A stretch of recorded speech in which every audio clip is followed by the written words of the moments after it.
Ma vie a été le poème que j'aurais voulu écrire, mais je ne pouvais à la fois et le dire et le vivre.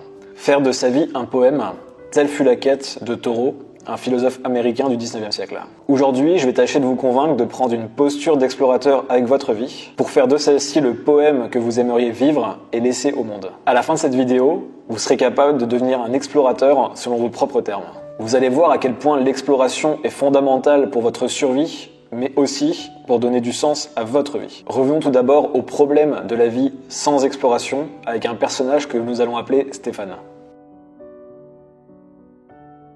Stéphane, l'homme qui a arrêté d'explorer. Stéphane est un adulte bien trop adulte. Il a perdu la curiosité qu'il avait enfant et adolescent. Bien lointaines semblent être les journées à étudier les fourmis pendant l'après-midi ou à passer ses soirées devant Wikipédia à étudier l'histoire de la France. Sa vie est monotone. Comme Bill Murray dans Un jour sans fin, ses journées se suivent et se ressemblent. Elles sont ni choisies, ni stimulantes. La peur gouverne son existence. Il n'ose plus aller voir ce qui se passe de l'autre côté de la colline. Il est paralysé par des croyances, des traumatismes et des limites qu'il se met à lui-même. Sa vie est en ordre bien trop structuré. Le chaos y est prohibé, mais sans chaos, il ne peut y avoir de mouvement. Et sans mouvement, aucune nouveauté, aucune évolution, aucune création. Stéphane a oublié son essence, celle d'être un explorateur. Vous êtes tous par défaut des explorateurs, et contrairement à Stéphane, vous allez avoir une chance de revenir à votre état naturel. Pourquoi redevenir des explorateurs? Je crois qu'un homme est un nomade, qu'il est fait pour se promener, pour aller voir de l'autre côté de la colline.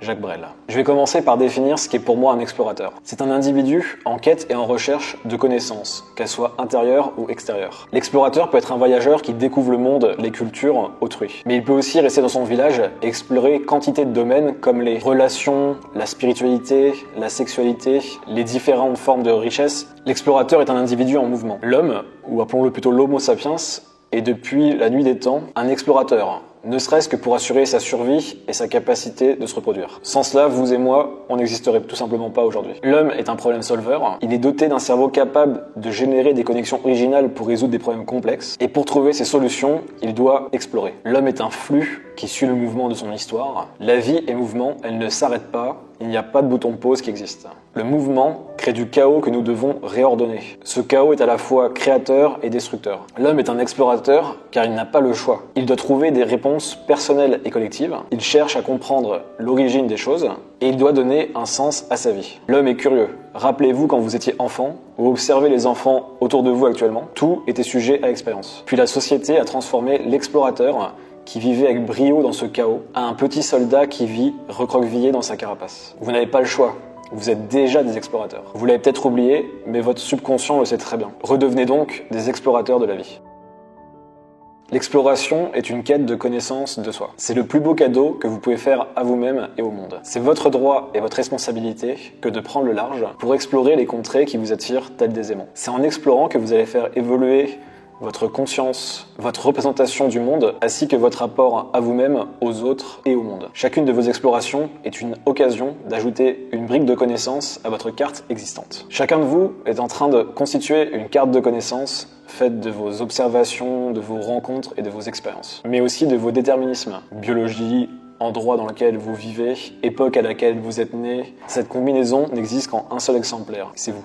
Elle est ce qui vous rend singulier, mais c'est aussi ça qui vous connecte aux autres lorsque vous leur partagez vos trouvailles. Il y a toujours de l'universel dans le singulier. Et en effet, c'est l'exploration personnelle qui vous permet de questionner le statu quo, de créer votre GPS pour naviguer dans la réalité, de mener une vie de croissance et d'évolution personnelle et collective. Quel type d'explorateur allez-vous devenir? Soyons plus concrets maintenant. L'exploration peut porter une infinité de formes. Elle n'a pas qu'à être Mike Hornesque ou Ulysse Lubinesque, vous demandant de partir à l'autre bout du monde pour réaliser les défis les plus fous. Vous pouvez être un scientifique empirique, un philosophe en quête de vérité, un sportif acharné dépassant ses limites, un psychologue de l'âme humaine et bien d'autres choses encore. L'exploration est d'ailleurs liée à d'autres mots-clés comme identité, curiosité, expérience, projet ou encore compétence. Si je prends mon cas personnel avec ces mots-clés, l'exploration est ce qui m'a poussé à quitter la France en 2021. Je voulais vivre des expériences, voyager seul à l'étranger, rencontrer des inconnus, tester de nouvelles identités en étant philosophe, écrivain, créateur, me lancer dans de nouveaux projets, comme cette chaîne YouTube ou l'écriture d'un livre que j'ai fini par publier en 2023, Vie intentionnelle. Et enfin, comme toujours, développer de nouvelles compétences et de connaissances, ce qui est pour moi une des quêtes de l'homme. L'exploration est une autre manière de parler de la vie intentionnelle. En effet, l'exploration demande de l'intentionnalité. Elle vous demande de pointer dans une direction, quitte à vous y perdre au bout de quelques mètres. Avant d'avoir cette posture d'explorateur, ma vie était trop ordonnée. Elle manquait de saveur. Je pouvais rester des semaines dans un état second entre confort et apathie. Ne pas explorer faisait ressortir le moins bon dans ma personnalité et me faisait vivre des hauts et des bas fréquents de par mon confort excessif et mon immobilisme. Finalement, ma vie manquait d'exploration, de chaos, de mouvement. C'est cette ouverture à la vie qui crée le sens dont ont besoin notre corps, notre esprit, notre âme, pour se délivrer des prisons que nous créons nous-mêmes. L'exploration m'a permis de trouver la juste mesure entre l'ordre et le chaos. Toujours un pied ancré dans le connu et un autre qui ose aller vers l'inconnu. L'exploration est un outil de survie en trouvant des solutions à vos problèmes et de sens en ouvrant votre horizon et en osant le partager avec les autres. Nous allons voir maintenant 5 façons de devenir explorateur de la vie. Numéro 1, réduisez votre confort. Si vous regardez cette vidéo, il y a de grandes chances que votre vie actuelle soit trop confortable en tant qu'homme et femme du 21e siècle. Vous avez tout à portée de main ou de clic et les choses viennent à vous simplement, qu'elles soient désirables ou non. Pour explorer, vous devez avoir faim. Vous devez créer des conditions où le changement est plus intéressant que le statu quo. Brisez vos chaînes en or, réduisez votre confort. Deuxième façon, partez d'une identité idéale ou d'un grand objectif. L'exploration vous amène dans le territoire du chaos. Pour oser traverser ce chaos, vous avez besoin d'un why qui va justifier ce mouvement et cette prise de risque. Posez-vous la question, qui voulez-vous devenir? Un grand écrivain? Un entrepreneur à succès? Un super papa? L'explorateur a besoin d'un phare et d'un cap lumineux qui l'aidera au quotidien. Donc trouvez ce phare qui va guider vos explorations. Numéro 3, soyez joueur avec vos identités et votre mode de vie. Voyez votre identité comme un vêtement plutôt que comme une peau. La peau, vous ne pouvez pas en changer, les vêtements, si. Vous pouvez tester de nouvelles identités pendant une durée déterminée. Par exemple, dites-vous, cette semaine, je vais essayer de vivre comme un extraverti. Faites de même avec les modes de vie. Par exemple, dites-vous, cette semaine, je vais me lever 2 heures plus tôt pour pouvoir commencer à travailler plus tôt également et profiter de mes après-midi pour faire de nouvelles choses comme aller marcher, faire plus de sport, faire de nouvelles rencontres. Numéro 4, faites des journées chaos. Il y a un concept que j'aime beaucoup qui est celui des journées minimum viables, dont je parle dans mon livre, qui correspond aux 3 à 5 activités que vous avez envie de faire chaque jour et qui vous font dire à la fin de la journée que c'était une bonne journée. Ce concept est génial, mais parfois il faut ressortir de ce schéma. Et le meilleur moyen pour cela, c'est de faire ce que j'appelle des journées chaos. C'est inspiré par le roman L'Homme D, qui met en scène un narrateur psychologue, sachant que l'auteur aussi est psychologue, qui prend toutes ses décisions en jouant au dé. Alors pourquoi pas vivre vos journées en suivant le hasard, avec ou sans dé, et de voir dans quel flow vous pouvez être pour vivre de nouvelles expériences. Par exemple, prenez un bus, un taxi, puis allez à l'autre bout de la ville sans téléphone. Puis passez la journée à marcher, à discuter avec des inconnus, aller de café en café. Créez-vous des challenges comme par exemple aborder 30 inconnus en une après-midi. En somme, mettez du chaos dans votre vie avant que ce soit la vie qui vous mette chaos. Et enfin en 5, explorez un nouveau centre d'intérêt chaque semaine ou chaque mois. La création de votre carte de connaissances passe par la combinaison unique de vos centres d'intérêt. Dans mon cas, j'ai même développé un terme que j'appelle le philopreneur, qui est une combinaison unique de mes intérêts. Entrepreneuriat, écriture, lecture, prise de notes, philosophie. Voilà, j'ai des dizaines d'intérêts que je combine et qui font ce que j'appelle le philopreneur, qui encapsule tout cela.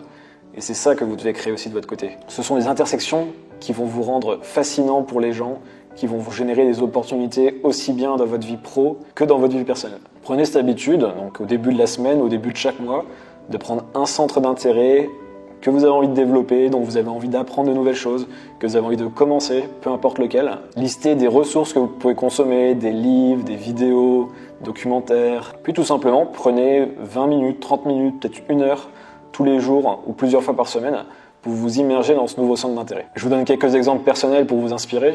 Ces derniers mois, je me suis mis à creuser des centres d'intérêt tels que le copywriting, pour apprendre à vendre avec les mots, l'intelligence artificielle, le piano, j'ai commencé à m'intéresser à la musique aussi. Voilà, il y a plein de centres d'intérêt que vous pouvez prendre, ils sont infinis, il y a une infinité de possibilités. Donc prenez-en un et commencez à étendre vos centres d'intérêt. Pour conclure, il ne tient qu'à vous d'être explorateur. Tout est question de posture face à votre vie. Choisissez un domaine de vie, listez des centres d'intérêt, sortez de chez vous. Je peux vous garantir que votre vie sera plus jamais la même une fois que vous aurez endossé cette casquette de l'explorateur. Vous passerez de l'énergie grise d'un Stéphane que je vous ai présenté en début de vidéo au rouge incandescent d'un Achille. Votre survie et le sens de votre vie en dépendent, mais également celui de l'humanité. Si cette vidéo vous a plu, je vous remercie d'avoir écouté jusqu'au bout et je vous propose 2 choses. La première, c'est d'aller voir en description et de récupérer gratuitement le premier chapitre de mon livre Vie intentionnelle, qui est dans le même style que ce que j'ai pu vous présenter dans cette vidéo, avec des idées similaires qui se construisent d'ailleurs sur certaines des idées développées dans celle-ci. Et vous pouvez aller voir dans la continuité une autre vidéo que j'ai faite sur un syndrome qui nous touche beaucoup, qui s'appelle le syndrome de Peter Pan, qui est un grand problème contemporain que nous avons. Le nom parle de lui-même pour ceux qui ont la référence évidemment de Peter Pan. Donc je vous mets la vidéo juste quelque part, pas très loin de moi. Et je vous remercie encore pour votre attention. Je vous dis à très vite sur ma chaîne. C'était JCK.